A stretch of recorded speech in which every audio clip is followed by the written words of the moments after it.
Ömürlük yadda hamısı saxlamaq lazım. Bax, mənim dəstəm. Şamiyana birinci biz girmişik. Açı, birinci biz girmişik. Allah haqqı, imamıza da haqqı, birinci biz girmişik. Çi çalmaz. Mənim dəstəm. Xahiş eləm onu ya. Özü təqdim edər. Arif Cabbarov, komandir rota, Gəncə batalyonunun, komandir rotası. Arif Cabbarov. Arif bəy, bu qələbə münasibəti ilə sizi və sizin də sözü təbrik edirik. Sağ ol. Öz ürək sözləri denin. Öz Xalq ürək eşidirsən. sözlərimi yenə onu deyirəm ki, mənim uşaqlarım doğrudan da geri oydu. Doğrudan geri oydu. Mən uşaqlarımın qabağında səcdə eləyərdim.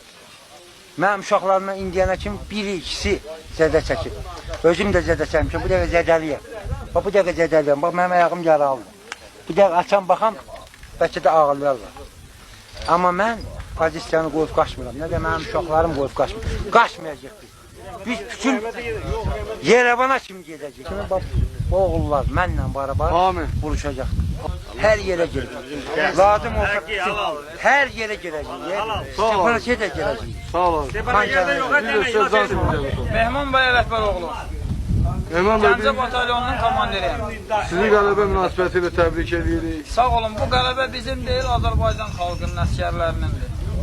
İkincisi, ürəyinizdə nə arzunuz var deyə bilərsiniz. Ürəyimizdə arzumuz ondan ibarətdir ki, Azərbaycanda bir nömrəli Gəncə batalyonu indiyənə qədər yalnız avtomat silahlı qalıb.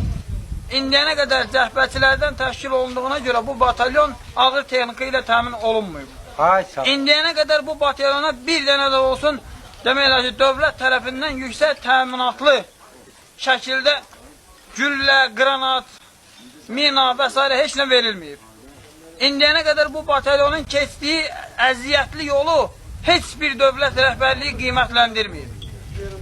Mənim dövlətə sözüm budur. Əgər qeyrət, kişilik mənbəyi olaraq Gəncə batalyonu bura qədər gəlib çatıbsa, deməli bu Gəncə batalyonunun şəxsi heyətinin və komandanlığının gördüyü tədbirlər sayəsində olub. İçkimiz 20 nəfərə yaxındır. Yaralımız 70 nəfərə yaxındır. İndiyənə qədər Gəncə batalyonu Azərbaycanda yeganə batalyondur ki, qazandığı əmək haqqından 200 manat şəhidlər üçün ayırır. Azərbaycanda yeganə batalyondur ki, Gəncə batalyonu İslam bayrağı altında döyüşür. Azərbaycanda yeganə batalyondur ki, bizim batalyonda içən və nəşə çəkən yoxdur. Azərbaycanda yeganə batalyondur ki, qraviyojla məşğul olmur.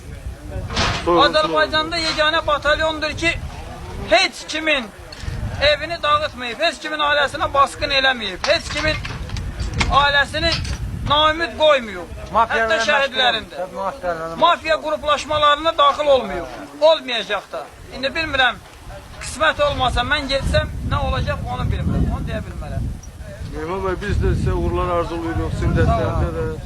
Oyun olsun ki, Xankənddə görüşək və sizdən yenə bir müsahibə alaq. Mənsiz.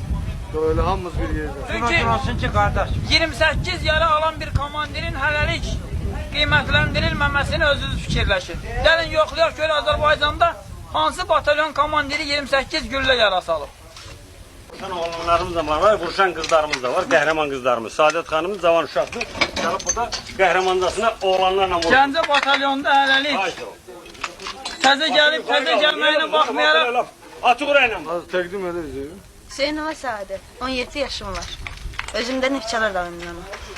Sizi nə məcbur edib ki, vətən torpağını bizim oğullar olurlar, siz də gəlmişsiniz müdafiə etməyə? Nəyə görə məcbur edirəm? Oğlanların çoxunda qeyrət görməyib ona görə. Falan şalvar geyinirlər. Oğlanlar hamısı şəhərdə siqaret çəkmaqla məşğul edirlər. Ona görə də mən məcbur olub gəlmişəm. Sən qadalım. Mənim, üzr istəyirəm, mənim balaca qızım var, 8 yaşındadır. O dedi ki, papa, o vertolyot partlayanda dedi, papa, sən orada vətən torpağında vuruşursan, ancaq burada bığı-burma oğlanlar gəlir siqaret satırlar. Sənin başqa bir şey gəlsin, mən də özümüzü hərribi öldürəcəm. İnanarsan, telefonla danışa bilmədim, ad boy verdim. Getdim, qılıqladım, dedim, anaş, Bakıdadılar. Dedim, anaş, olmazaq, bəbə. Dedi, ay baba, hamının vətəni döyüb, bığı-burmalar düşüblər vağzaldan, ta bütün şəhərin canına siqaret satırlar. Dedim, anaş, dedi, papa, bilirəm, sən sözünlə dönən döysən, sana uğurluyorlar olsun. Qoy, elə qızlarımız da, bu ki, belə qəhrəman qızlarımız var. Allah bunlara can sağlı versin ki, o beyqiriyyət oğlanlara da qeyrət versin Allah ki, siqaret satıb, köynək satıb, başka şeylərsə buradan oğranan şeylər satıb gəlib bizim qanımızı yəni ki olmasın, yeyə çıxıb orada kişilənməsinlər. Ay sağ ol. Deməli, Müdafiə Naziri ilə görüşdə Müdafiə Naziri bizə söz verdi ki, Azərbaycanın şəhərlərində kütləvi surətdə yığım keçiriləcək hərbi xidmətə. Və bu yığım zamanı varlı və dövlətlərin balaları da cəlb olunacaq. Bu yığım hələlik gözə çarpmır. Mən xahiş eləyərdim və tələb eləyərdim ki, bu yığım sürətlə hərata keçirilsin. Özdə bayankomlar həmin adamlara rəhbərlik eləsinlər. Bayankomlar. Çünki onların çox hərbi təcrübəsi var. Yoğunlamış qanunlarını və peysərlərini biraz naz etsinlər. Xahiş edim olduğu kimdə verə bilirsiniz verin. Verə bilmirsiniz, heç çıxışımı vermeyin. Qiriyyətçi xalq olmamışıq. Biz həmişə qiriyyətçi xalq olmuşuq. Ali bəy, indi bu qələbə günündə gəl Qələbə onları gündə yadına mən arzulayıram ki, gün o gün olsun ki, həkisi, Xankənd də bizimdir. Hamısı bizimdir, hamısını alacağıq, lazım olsun. Alacağıq, alacağıq, vallahi alacağıq.